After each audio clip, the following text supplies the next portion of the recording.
Imagine que tu possèdes une cachette secrète rien qu'à toi, enfouie sous terre, loin de tout, et qui t'appartient exclusivement. Dans cette vidéo, tu vas découvrir l'aventure de la construction de l'abri idéal. Nous allons creuser de nos propres mains, renforcer les murs et concevoir l'endroit pour qu'il devienne le lieu le plus solide et le plus confortable que tu puisses imaginer. Pas à pas, nous allons transformer l'idée en réalité et vivre l'expérience dans ses moindres détails. N'oublie pas de liker la vidéo et de t'abonner à la chaîne. Et allons-y! Cet abri offre une protection contre de nombreuses menaces, éruptions solaires, retombées nucléaires ou même pour se cacher des zombies. Depuis qu'il était enfant, c'était le rêve de Jerry. Au début, il envisageait d'utiliser un conteneur de camion classique, mais il l'a finalement écarté pour choisir un modèle constitué d'un immense tuyau habituellement utilisé pour l'évacuation des eaux de pluie, dont la structure intérieure est en spirale. Son diamètre est de 12 pieds, littéralement gigantesque. Il l'a choisi pour plusieurs raisons. D'abord parce qu'il peut tenir jusqu'à 100 ans sans aucun problème, et évidemment grâce à sa taille colossale qui lui offre un espace considérable. Le transport de ces tuyaux se fait à l'aide de 2 énormes camions, ainsi que d'un tracteur et d'une grue. Un seul tuyau de 20 pieds de long pèse environ 4000 livres, soit près de 2 tonnes, et il faut une grue entière pour le maintenir comme si elle le portait attaché. Ces 2 pièces ont coûté 31 959 $ en 2023. Ces tuyaux peuvent être enterrés sans problème à une profondeur de 100 mètres, car ils sont utilisés partout dans le monde pour l'évacuation des eaux de pluie. Et leur installation, ainsi que leur ingénierie, sont connus des ingénieurs et des artisans dans de nombreux pays. Ils ont bien sûr été testés et certifiés. Cet abri a été conçu pour accueillir 6 personnes. Jerry doit commencer les travaux rapidement avant que la neige n'arrive, d'autant plus que ses voisins soupçonnent déjà qu'il fait quelque chose d'inhabituel. Comme je te l'ai dit, ces tuyaux peuvent être placés à 100 mètres sous terre, mais lui a décidé de les installer seulement à 6 pieds de profondeur, affirmant que c'est l'endroit où il profite le mieux de l'isolation thermique du sol, tout en maintenant la chaleur de l'endroit en hiver. Surtout que l'hiver chez eux n'est vraiment pas une plaisanterie, littéralement. L'idée, c'est que le tuyau, une fois posé à la surface, n'est pas aussi solide que lorsqu'il est enterré. Mais une fois sous terre, il bénéficie d'une couche d'argile qui lui procure une force immense et lui permet de supporter des charges multiples sans aucun problème. Ici, nous commençons donc à étudier l'endroit où nous allons l'enterrer. Comme nous voulons que le tuyau descende de 6 pieds et que son diamètre est de 12 pieds, il faut obligatoirement creuser jusqu'à 18 pieds de profondeur. À présent, il est nécessaire de sécuriser les bords du tuyau afin de pouvoir l'attacher et le soulever. Il faut également le souder parfaitement pour éviter tout incident. Ainsi, ils ont découpé le cercle parfaitement adapté au diamètre du tuyau. Chaque partie a été soudée soigneusement les unes aux autres et heureusement, le soudage s'est bien déroulé. Ils ont toutefois rencontré quelques problèmes, notamment de petites erreurs de mesure, mais celles-ci ont été corrigées sur place. Finalement, l'assemblage était solidement soudé, grâce à Dieu. Puis ils ont attaqué les travaux lourds. La pelleteuse est arrivée, ils ont commencé à creuser dans le jardin afin d'installer le premier tuyau. La première étape consistait à retirer la partie initiale de la pelouse qui a été enlevée morceau par morceau.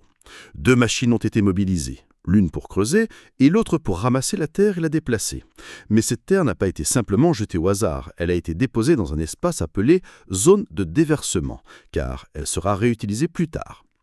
Évidemment, avant de creuser, ils se sont assurés qu'il n'y avait aucune conduite de gaz, d'eau ou autre infrastructure souterraine, car inutile de préciser les problèmes énormes que cela aurait pu provoquer si ces canalisations avaient été touchées. Un niveau laser a été utilisé pour garantir que les mesures étaient exactes au millimètre près. Après vérification, la pelleteuse reprenne de son travail. À chaque étape, on revenait vérifier avec le même niveau laser, pour confirmer la précision. À la fin, il a fallu descendre pour creuser manuellement la dernière couche car la pelleteuse ne pouvait pas atteindre la profondeur voulue. Et si elle descendait très bas, elle ne pourrait plus ressortir, ce qui aurait entraîné de gros problèmes. Pour éviter cela, les derniers morceaux ont été creusés à la main. Ensuite, la grue arrivée et a commencé à soulever l'un des tuyaux. Il a été hissé à une hauteur extrêmement impressionnante et, il faut l'avouer, assez effrayante. Rien que cette opération de lavage a coûté 1800 $ pour une seule journée. Ainsi, le premier tuyau a été installé. Il est maintenant temps de placer le deuxième. Une fois déplacés, les 2 tuyaux se trouvent désormais sous terre. Le plan consiste à les assembler et à les fixer solidement. Ils ont commencé par ajuster leur hauteur car ils n'étaient pas parfaitement alignés et il fallait que les boulons puissent être vissés correctement les uns dans les autres. Enfin, le premier boulon a été installé. Ces boulons sont extrêmement solides pour maintenir ces énormes tuyaux, et de toute façon, la Terre exercera une pression supplémentaire dessus, ce qui les rendra encore plus stables. Mais l'option des boulons reste préférable, car elle apporte une sécurité renforcée. À présent que les tuyaux sont fixés, il fallait commencer la construction d'un ascenseur permettant d'entrer et de sortir de l'abri. Les plaques de métal ont été découpées à l'acier électrique et ajustées avec précision. Avant de souder les pièces, il fallait vérifier leurs dimensions et s'assurer qu'elles étaient bien lisses pour que la soudure se fasse correctement. Après avoir soudé et assemblé plusieurs morceaux de métal, la structure a pris la forme d'une cage métallique. Le poids de cette cage est supérieur à celui de la voiture, présente sur place. Ainsi, une fois posée au sol, la cage était si lourde que la voiture s'est soulevée légèrement. Ensuite, de grosses poutres métalliques ont été soudées entre elles afin de constituer l'ossature de la gaine de l'ascenseur. C'était un travail réellement épuisant, surtout qu'il manipulait des charges gigantesques. Sous terre, la température est légèrement élevée, mais elle reste convenable pour y vivre, même si ce n'est évidemment pas possible pour de très longues périodes. Pour cette raison, ils ont prévu 2 systèmes de ventilation. Un contre les risques biologiques et un autre pour le chauffage et la climatisation. Le problème du chauffage et de la climatisation est toutefois leur consommation électrique, extrêmement élevée, environ 1500 watts. C'est pour cela qu'ils ont choisi ce lit intelligent. Il peut littéralement chauffer et refroidir le dormeur. On peut même le régler de manière à ce qu'une moitié soit froide et l'autre chaude selon les besoins. De plus, il mesure le sommeil, les battements du cœur, les mouvements oculaires et bien d'autres paramètres. Mais il présente un inconvénient majeur. Il ne fonctionne qu'avec une connexion Wi-Fi. Et en cas de catastrophe ou de fin du monde, le lit deviendrait inutilisable. L'avantage de ces grues est qu'elles ne sont pas seulement destinées aux travaux de creusement, elles peuvent également être utilisées pour soulever n'importe quelle charge. Ils ont donc utilisé la grue pour soulever cet ascenseur étonnant, et elle l'a déplacé avec une grande facilité. Enfin, tout s'est mis en place. Ils ont réussi à installer l'ascenseur en position verticale. Ensuite, ils ont fixé des plaques métalliques sur la structure de l'ascenseur.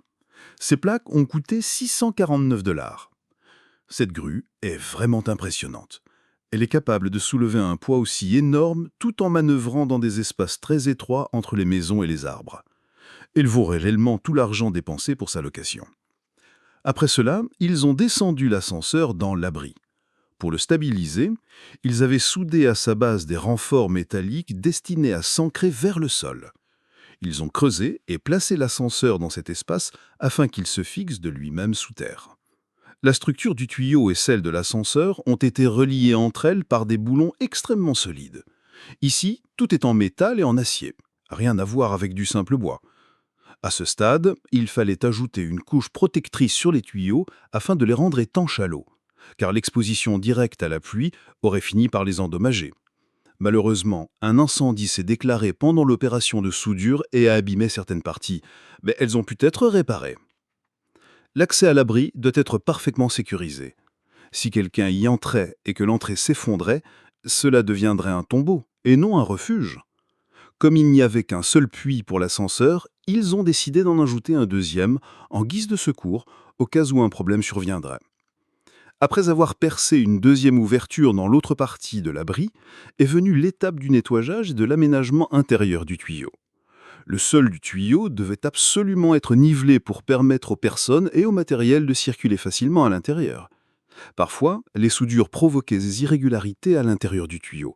Il fallait donc vérifier que tout avait bien été réparé et mis en état avant de recouvrir de terre, afin d'éviter toute infiltration. Les parois intérieures du tuyau de forme hélicoïdale étaient extrêmement glissantes, rendant la circulation pratiquement impossible. C'est pourquoi il a fallu installer un plancher complet à l'intérieur du tuyau. Une fois le plancher installé, l'espace devient beaucoup plus vaste et la circulation à l'intérieur est facilitée. Pour relier le puits d'accès au conduit principal, ils utilisent ce qu'on appelle une perceuse magnétique. Cet outil se fixe grâce à un électroaimant directement sur la paroi de l'abri afin de percer une large ouverture dans la structure de l'ascenseur ou du tuyau, permettant ainsi de placer les boulons. Des sangles de fixation sont ensuite utilisées, ainsi que des blocs de béton pour s'assurer que l'abri ne remonte pas lors du remplissage de gravier et de terre. On applique également une colle résistante à l'eau afin d'éviter tout problème lorsque la terre recouvrira la structure. Les matériaux spécifiques sont mélangés pour former un revêtement protecteur contre la rouille et la corrosion. garantissant la durabilité du tuyau sur une très longue période. Chaque partie du tuyau a été soigneusement enduite, y compris la cage de l'ascenseur. Puis, une pièce métallique découpée en forme de cercle est placée à l'endroit où deux tuyaux se rejoignent afin de les fixer solidement entre eux. Si tu crois qu'il suffit simplement de recouvrir l'abri de terre, tu te trompes. La réalité est bien plus complexe. Le sol, initialement compacté naturellement durant des millions d'années, devient très mouble après avoir été déplacé, surtout avec la pluie et l'eau qui y pénètrent.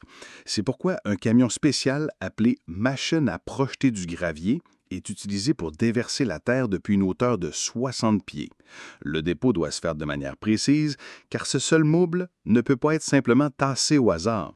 Le gravier choisi est suffisamment petit et solide pour assurer une compression naturelle. Il se compacte aussitôt qu'il tombe du camion. Ensuite, on descend sous l'abri pour y jeter du gravier de manière à éliminer tout espace vide par lequel l'air pourrait passer. Car si des cavités subsistaient, le tuyau risquerait de bouger ou de vibrer, ce qu'on veut absolument éviter. Des machines spéciales sont même utilisées pour compacter le gravier sous le tuyau, assurant une stabilité parfaite. Enfin, les bandes vertes que l'on voit servent également à maintenir le tuyau en place puisqu'elles sont directement reliées aux fondations à béton déjà présentes sous la terre. Ils essaient également d'arroser la terre avec de l'eau afin de la rendre plus lourde et compacte. En résumé, ils tentent de reproduire en quelques jours la pression qui se forme naturellement au cours de millions d'années. Ils réajustent aussi le sol pour que les insectes et les petites créatures qui y vivaient puissent y revenir. Ils ont ajouté le puits de secours pour la sortie de l'abri, c'est-à-dire l'ascenseur de secours, qui a été lui aussi fixé solidement dans la structure. Ensuite, ils ont installé une pièce semblable à l'anode que l'on trouve dans les chauffe-eau et qui doit être remplacée tous les 5 ans. Il s'agit d'un bloc de zinc pesant 15 livres, conçu pour être placé sur l'abri afin de le protéger de la corrosion. Le zinc assure ainsi une protection supplémentaire. Avec le temps, ce n'est pas l'abri qui se dégrade, mais cette pièce de zinc qui se consume à sa place. Le remblayage a pris encore plus de temps que l'excavation. Après chaque couche de sable déposée, il fallait recommencer tout le processus pour accroître la pression du sol. Le tuyau commençait progressivement à disparaître et, une fois la dernière couche de terre ajoutée, il avait complètement disparu. Dès que la terre et l'argile reprennent leur place initiale, on procède à la remise en état de la couche de surface, c'est-à-dire la pelouse. Ensuite, passons à l'intérieur pour voir ce qu'ils ont réalisé dans l'abri. La trappe a été retirée et remplacée par une échelle provisoire pour descendre. L'abri est vraiment impressionnant, ce qui est normal, puisqu'il est enterré à 6 pieds sous terre. Ils ont commencé par installer un plancher métallique pour pouvoir y descendre. Comme la respiration y est un peu difficile, 2 ventilateurs ont été placés pour extraire l'air et la fumée provenant des soudures. Puis ils ont fixé des poutres métalliques le long de la paroi intérieure du tuyau, sur lequel a ensuite été posée une structure en bois. De cette manière, le sol circulaire a été transformé en une surface plane. Voici donc l'aspect de l'endroit sous ce plancher en bois. Jusqu'à présent, le projet a pris 2 mois et demi de construction et a coûté environ 98 000 $. Une somme considérable, évidemment. Mais Jerry est, disons, plutôt aisé. Un peu, beaucoup même. Donc pour lui, tout cela reste acceptable. À ses yeux, au vu de ce qu'il construit, l'investissement vaut largement la peine. À présent, il était temps d'installer l'ascenseur définitif, à l'aide d'une plateforme élévatrice à ciseaux d'occasion, car les ascenseurs traditionnels coûtent extrêmement cher. Ils ont commencé par réparer ce véhicule et retirer de nombreuses pièces inutiles afin d'alléger le poids et de libérer davantage d'espace dans l'abri. Après un long travail, l'ascenseur mobile était enfin terminé et il allait désormais rester définitivement fixé dans l'abri. Pour assurer une base solide, il fallait couler une grande quantité de béton armé. Une fois la dalle préparée, mais avant qu'elle ne sèche, 4 supports en acier ont été installés pour servir de point d'ancrage à l'ascenseur. Après un travail considérable, l'ascenseur a pu être fixé dès la première tentative. Il est descendu avec une précision remarquable sur les boulons préalablement scellés dans le béton. Un escalier a aussi été installé à côté de l'ascenseur en cas de panne. L'ascenseur a d'ailleurs été conçu pour que l'épouse de Jerry puisse entrer facilement avec son fauteuil roulant, sans difficulté. Pour organiser et aménager correctement l'abri, il fallait le diviser dès le départ. Des plaques métalliques ont donc été fixées tout autour du tuyau, ce qui permettait non seulement de renforcer la structure, mais aussi de préparer l'installation des pièces. L'ascenseur récemment construit s'est révélé indispensable pour descendre tout ce matériel à l'intérieur. Ensuite, ils ont commencé à travailler sur l'électricité, en tirant les câbles depuis le bas et en préparant toute l'infrastructure électrique de manière correcte et durable. Après de longues heures d'efforts, toute la zone électrique a été aménagée et les pièces ont été divisées. Enfin, ils ont prévu la fabrication de panneaux solaires afin de produire l'électricité nécessaire à l'abri, garantissant ainsi une source d'énergie renouvelable permanente. Pour cela, ils se sont basés sur des modèles en 3 dimensions. Nous sommes ensuite passés à la machine qui découpait et préparait les matériaux destinés à fabriquer les panneaux solaires. La porte qui avait été découpée pour créer une entrée ou une sortie de secours allait également être utilisée dans la construction des panneaux. Puis, ils se sont occupés de l'entrée de secours, afin de l'aménager correctement. L'objectif était de la rendre totalement invisible. Pour cela, ils ont placé par-dessus un gros rocher qui servait à la fois de décoration et de camouflage, de sorte que personne ne puisse deviner la présence d'un abri à cet endroit. Ensuite, ils ont installé les panneaux solaires sur l'ascenseur principal. Jerry a fixé des pièces métalliques supportées par un système de roues permettant d'ouvrir et de fermer facilement la structure. Les panneaux ont été vissés solidement sur la base, puis un cadre a été ajouté autour pour que l'ensemble ait un aspect fini et harmonieux.